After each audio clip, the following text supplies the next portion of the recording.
Eu informo também que inicialmente a gente tinha a orientação de que haveria lei seca, inclusive foi expedida a normativa pelo governo do estado, que hoje à tarde revogou essa normativa da lei seca. Então, a princípio, né, essa mudança, nós não vamos ter restrição ao consumo e à venda de bebidas alcoólicas no dia das eleições, a não ser que haja alguma alteração nesse sentido. Eu quero também informar os senhores que há transporte na área rural para aqueles que possam se deslocar ao seu local de votação. Esse transporte ele é organizado pela Justiça Eleitoral, ou seja, não é por particulares, não é qualquer ônibus, é os ônibus que estão autorizados e identificados, né, com os nossos selos da Justiça Eleitoral, para que os senhores possam se dirigir ao local de votação. Os roteiros e os horários dos ônibus foram disponibilizados às rádios, que eu acredito que já estão divulgando as informações, podem ser verificados também aqui junto com o nosso fórum eleitoral aqui em São Miguel do Iguaçu.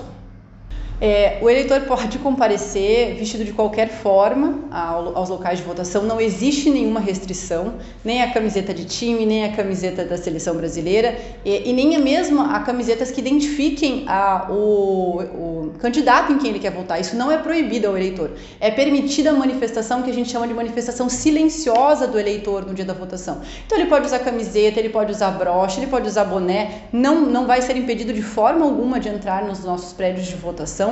É completamente permitido. O que não é permitido são bandeiras, aglomeração de pessoas, comícios, esse tipo de coisa vai ser vedado. Mas a entrada vestido de qualquer forma, desde que, né, de maneira adequada, vai ser permitida assim, sem nenhuma restrição. Olha, eu acho que a gente está bem tranquilo aqui. A gente não teve grandes problemas de propaganda, de discussões prévias às eleições, que já demarcariam uma situação um pouco mais conflituosa no dia das eleições.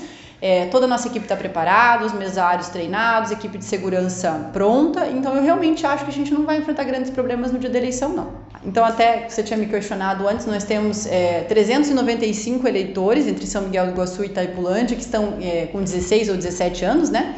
Que fizeram o título de eleitor no tempo correto.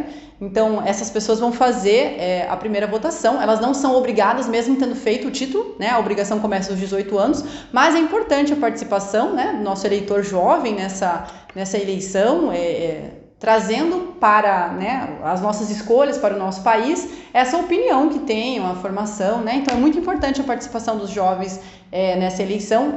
O meu conselho é que ele anotem os números, que eu acho que para uma eleição com 5 candidatos para votar, são números grandes, a gente se perde um pouquinho. Mas podem ir votar tranquilos, é um momento bem... Eu me lembro da primeira vez que eu votei, é um momento bem emocionante. Então eu acho que é importante que os senhores que fizeram o título de eleitor compareçam às urnas e votem, eu acho que vai ser bem legal.